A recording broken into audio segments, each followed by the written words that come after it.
வணக்கம். இன்றைய கதைப்பாட்டு நிகழ்ச்சியில் வழக்கம் போல் நம்ம கவியரசர் கண்ணதாசன் அவர்கள் எழுதி சுசிலா அம்மா பாடின பாட்டு. ரொம்ப அப்போல்லாம் பார்த்திங்கன்னா இந்த பாட்டை கேட்குறவங்களுடைய கண்கள்லாம் நினைஞ்சிடும். என்ன அப்படின்னா, இப்போவுமே நம்ம சமுதாயத்தில் கணவனை காணும் புருஷனை காணும் அப்படின்னா மனைவி தேடி வர்றான். ஆனால் ஒய்ஃபை காரணம் எத்தனை பேர் தெரியாதுன்னு தெரில. இந்த ஒரு ஜோக்குன்னு சொல்லுவாங்க, என் முன்னாடி ஊருக்கு போயிட்டா அப்படின்னு என்ன பண்ணுறாங்க, சந்தோஷப்படுறாங்க. இல்லையே எல்லாத்தையும் அப்படி சொல்லிட முடியாது, சும்மா சொல்கிறேன். இங்கே பார்த்தீங்கன்னா ஒரு மனைவியுடைய தன் கணவனை காடாட்டினா எப்படிலாம் தேடணும்னு ஒரு மனைவி யோசனை பண்ணுறாங்க. ஒரு கற்பனை தான் அது. இது பாடல் வரியும் கற்பனைன்னு. இந்த மனைவி யாருன்னா ராணி, மகாராணி. ராஜா வந்து சண்டைக்கு போயிட்டார். யுத்த காலத்தில் போர் நடந்துக்கிட்டு இருக்குது, சண்டை நடந்துகிட்ருக்கு.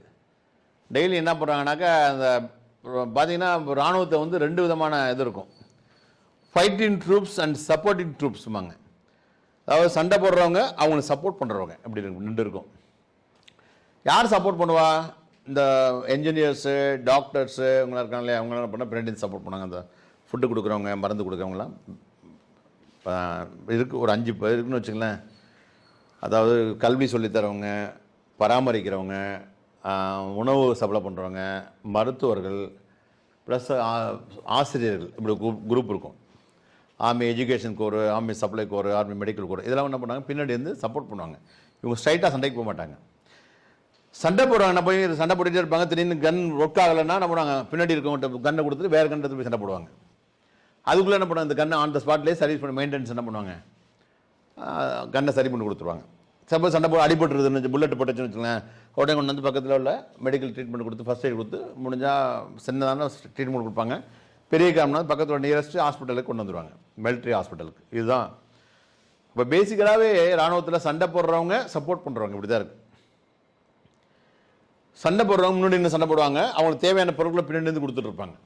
அதான் சப்போர்ட் பண்ணுறாங்க. அது அம்மா அப்பா மாதிரி. அப்பா வெளியில் போவார், அம்மா வீட்டிலேருந்து பின்னாடி செய்கிறாங்களா அது மாதிரி. அப்போ மன்னன் சண்டை போட்டுருக்காரு. அங்கேருந்து டெய்லி என்ன பண்ணுறாங்கன்னா, அந்த சிப்பாய்கள் தினந்தோறும் அந்த போர்க்காலத்துலேருந்து நாட்டுக்குள்ளே வராங்க. வந்து என்ன பண்ணுறாங்க, தேவையான பொருட்களை அரிசி, பருப்பு, சாப்பாடு, ஆயுதங்கள்லாம் எடுத்துகிட்டு போகிறாங்க. டெய்லி அங்கேருந்து போர்க்காலத்துலேருந்து போர் நின்று, சாயங்காலம் போர் நின்றுரும் இல்லையா, அப்போ வருவாங்க. வந்தோடனே அக்கம் பக்கத்துலலாம் விசாரிப்பாங்க. இப்போவே பார்த்தீங்கன்னா இராணுவத்தில் போய்ட்டு கேட்பாங்க, அவங்க அப்பாவித்தனமாக கேட்பாங்க. என்னை கேட்பாங்க, எங்கேயாவது வெளியூர் போனால், தம்பி நீங்கள் மிலிட்ரியில் பட்டாளத்துக்கு? ஆமாம்மா அப்படிம்பேன். என் பையனை தெரியுமா உங்களுக்கு, அங்கே தான் இருக்கான் அப்படிம்பாங்க. என்னமோ ஒரே ஆஃபீஸில் 10 ரூம்லாம் இருக்க மாதிரி. அவங்க பாவம், பார்த்து இல்லாமா இல்லை பார்த்துக்கமானு சொல்லுவான் இல்லையா.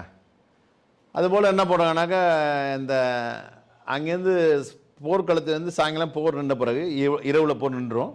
இப்போ சிப்பாய்கள் ஊருக்குள்ளே வர்றாங்க. வந்து அந்த நாட்டை எதிரி நாடுவான், அவன் நாட்டுக்குள்ளே போயிடுவான். இங்கே வந்துடுவாங்க.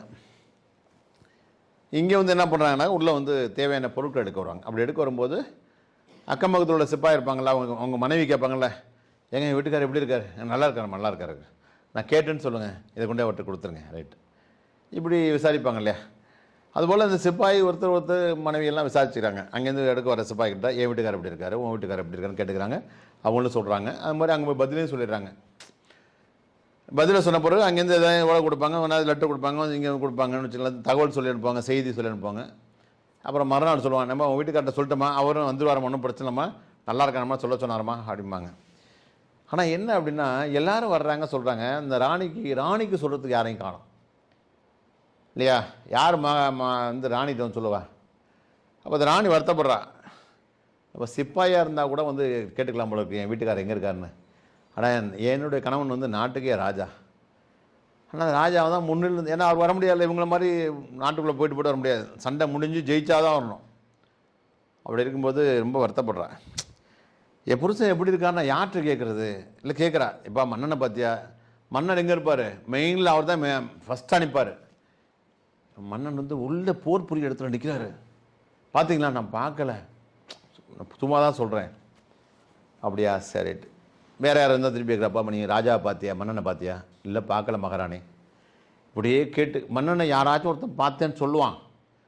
அப்படி சொன்னாக்க நான் கேட்டேன்னு சொல்லிப்பார், மகாராஜரை போய் மகாராணி கேட்டான்னு சொல்லுப்பா அப்படின்னு சொல்லலான்னு ஆசைப்பட்றா. ஒரு தகவலை சொல்லி அனுப்பணும் ஆசைப்படுறான். ஆனால் வர்றவங்களாம் நான் மண்ணெண்ணை பார்க்கல அப்படின்னு சொல்லிட்டு மற்ற சிப்பாயை பார்த்தான்னு சொல்லிட்டு இருக்காங்க. உடனே வருந்து என்ன பண்ணுறா, ஆண்டவன் பேசாமல் ஒரு பறவையாக நான் படைச்சிருந்தானாக்கா அப்படியே அழகாக பறந்து போய் அந்த இடத்துல அந்த சண்டை போடுற இடத்துல போய் எங்கள் மன்னன் என் கணவன் எங்கடா இருக்கான்னு மேலேருந்து வானத்துலேருந்து பார்த்து அப்படியே பார்த்து எப்பாடா என் புருஷனை பார்த்துட்டேன், சந்தோஷமாக வந்துடுவேன். ஒருவேளை ஆண்டவன் வந்து என்னை பறவையாக படைக்கலனாக்க, நான் காற்று மேலேயே ஏறி ஓடுற மாதிரி சக்தி எனக்கு கொடுத்துருந்தானாக்க, அப்படியே தென்றல் காற்று மேலே ஏறி ஓடி போய், அப்போ ஃப்ளைட்டு கிடையாது, அப்படியே ஓடி போய் பார்த்து வந்துடுவேன். முடியலை. அப்படி நானும் என் கற்பனையில் கனவுல போய் அப்படியே பறவையாக என் கற்பனையில் கனவு போய் அப்படியே கனவுல நினச்சிக்கிறேன், நான் பறவையாக போய் தேடி பார்க்குறேன், முடியலை. காற்றுல ஓடி போய் தேடி பார்க்குறேன், எங்கேயும் முடியலை. எங்கே பார்த்தாலும் என் புருஷனை என் மன்னனை கண்டுபிடிக்க முடியல அப்படின்னு வருத்தப்படுறேன். என் உடம்பு வந்து என் மன்னனை என் கணவனை பார்க்கலையேன்னு அப்படியே உடம்பு இழைச்சிருச்சு. இந்த மனைவிக்கு மகாராணிக்கு உடம்புலாம் இழைச்சி போச்சு கணவனை பார்க்காதனால. 1 மாதம் 1.5 மாதம் போர் நடக்கும் இல்லையா, அப்படி ஒரு வருத்தம். இனிமேல் நான் உன்னை எப்போ பார்க்குறது, பார்க்காமலே இறந்துருவேனா, நீ போரில் வந்து ஜெயிச்சு வந்தால் கூட, ஆனால் இவ்வளோ நாள் பிரிஞ்சு என்னால் உன்னை பார்க்காம இருக்கிறது, நான் இங்கே இறந்துருவேன் போல இருக்கு அப்படின்னு சொல்லி பாடுறா. எவ்வளோ ஒரு பாருங்கள், ஒரு கவிஞர் வந்து அந்த காலத்துக்கு போய் ஒரு மகாராஜாவுக்கும் ஒரு மகாராணிக்கும் இடையில பூந்து இந்த மகாராணியுடைய சிந்தனை போரில் இருக்கக்கூடிய மகாராஜாவை பார்க்காம எப்படி வருத்தப்படுறாரு. ஒரு பாட்டு இருக்கும், தளபதி ரஜினி சார் பாடத்தில், என்னது, ஒரு போருக்கு போகும்போது இருக்கும் இல்லையா, நல்ல பாட்டு. சுந்தரி கண்ணால் ஒரு செய்தி அதில் வந்து சொல்லியிருப்பாங்க, வானிலவை நீ கேளு கூறும் என் வேதனை. அவர் போருக்கு போயிடுவார். ஆனால் போரில் இருக்கும்போது கூட மனைவி தனியாக இருக்கால, அந்த மனைவியோட சிந்தனை வருது. அந்த சிந்தனை ஏன்ட்ட சொல்கிறாரு, மனைவிட்ட சொல்லி, நீ வானத்தில் இருக்க நிலவை கேளு, நான் என்னதான் போரில் சண்டை போட்டு இருந்தா கூட ஒரு ஆன்மா என்ன போகுது, என் மனைவி தனியாக விட்டோன்னே எப்படி இருக்காளோ, வானிலவை கேளு கூறும் என் வேதனை அப்படிங்கிற மாதிரி இங்கே மனைவி வருத்தப்படுறேன். அப்பா அந்த பாட்டை கேட்கும்போது, சார் வருத்தப்பட்ட சார் பாட்டை பாட சொல்லுங்கம்மா, பாடுங்கம்மா நீங்கள். அந்த பாட்டை கேட்டால் அவங்க கொஞ்சம் சேர்ந்து கொஞ்சம் அப்படியே அந்த நாங்களாம் தேடி இந்த மன்னனை கண்டுபிடிச்சி அந்த மகாராஜரை ஒப்படைச்சிடறோம். பாடுங்க. பச்சை கிளியானால் பறந்தேனும் தேடுவேன், பாடி வரும் தென்றல் தேரேறி ஓடுவேன். பச்சை கிளியானால் பறந்தேனும் தேடுவேன், பாடி வரும் தென்றல் தேரேறி ஓடுவேன். சென்ற இடம் காணேன், சிந்தை வாடலானேன், செய்தி சொல்ல யாரும் தூது சொல்ல காணேன். சென்ற இடம் காணேன், சிந்தை வாடலானேன், செய்தி சொல்ல யாரும் தூது சொல்ல காணேன்.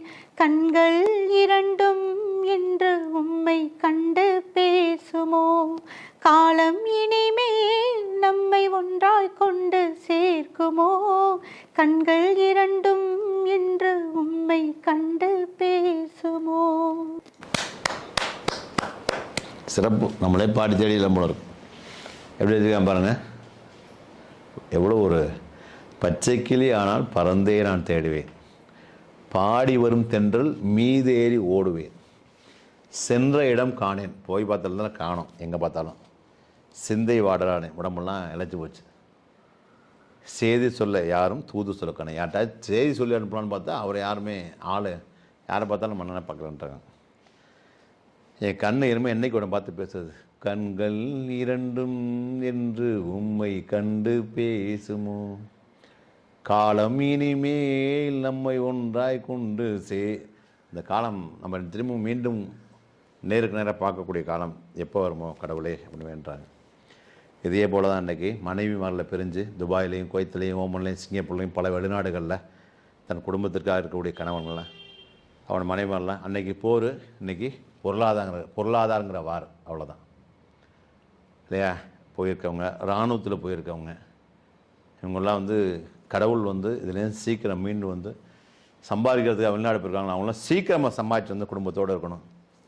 அது மாதிரி இராணுவத்தில் போயிருக்காங்கல்ல அவங்களாம் போய் நல்லபடியானது எந்த ஒரு இழப்பு வராமல் மீண்டும் வந்து குடும்பத்தோடு வாழணும் அப்படின்னு அன்றைக்கி மன்னன் இந்த ராஜாவுக்கும் ராணிக்குள்ள வேதனையை நம்ம புரிஞ்சுக்கிட்டு இந்த மாதிரி வெளிநாட்டில் போய் குடும்பத்தை மனைவியை பிரிஞ்சிருக்க கணவர்களுக்கும் இராணுவத்தில் இருக்க அனைத்து கணவன் அதை நம்முடைய வீரர்களுக்கும் நல்லபடியாக வரணும் இறைவன் வேண்டிக்கும். இப்படி ஒரு பாட்டை கொடுத்த நம்ம கவியரசு கண்ணதாசனுக்கும் சுசிலாமாவுக்கும் நன்றி சொல்லிட்டு மீண்டும் இதே போல் நான் சும்மா வார்த்தைக்கு சொல்ல உண்மையிலே மனதார வேண்டுக்கும் நம்ம ஃபாரின் போக்கு நல்லபடியாக வரணும், இராணுவத்தில் இருக்க கணவன் நல்லபடியாக வீட்டில் வந்துருக்கணும் அப்படி வேண்டிக்கும். ஓகேங்களா?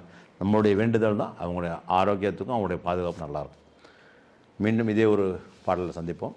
உங்களுடைய உணர்வுகள் எதுவாக இருந்தாலும் கமெண்ட்ஸில் போடுங்க, அதுக்கு இன்னொரு பாடல் நான் சொல்கிறேன். ஓகே, நன்றி, வணக்கம்.